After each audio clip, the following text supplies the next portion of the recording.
When Emmanuel Macron arrived in Kenya for the Africa Forward Summit, Nairobi was partially locked down.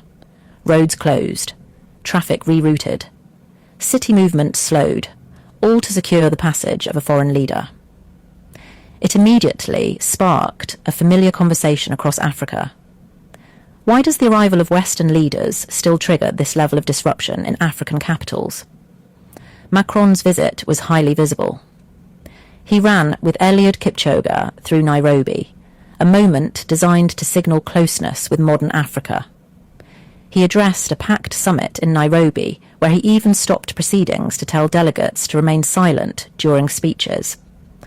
And he declared that looted African artefacts held in French museums will be returned, describing the process as irreversible.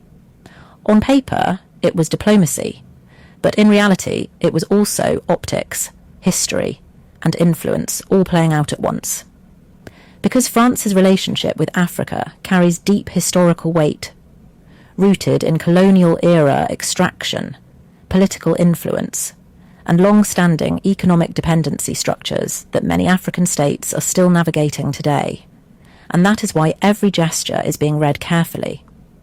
For supporters, this is France trying to reset the relationship through investment, cultural restitution, and economic cooperation. For critics, it raises harder questions about power and equality in modern diplomacy. Because across Africa, there is a growing discomfort with the way global hierarchy still feels visible in protocol and positioning, where African capitals often absorb massive disruption for visiting Western leaders, while African leaders abroad rarely receive the same scale of state accommodation. The contrast fuels a wider debate about dignity, about equality, and about how sovereignty is expressed in practice, not just in constitution.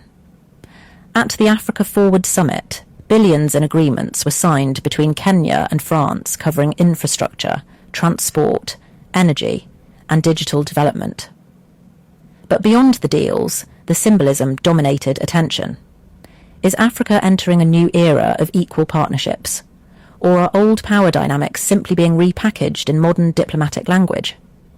Because for many observers, the real test is not how grand the visit looks, but whether Africa is finally treated as an equal player, not just a stage for global power projection.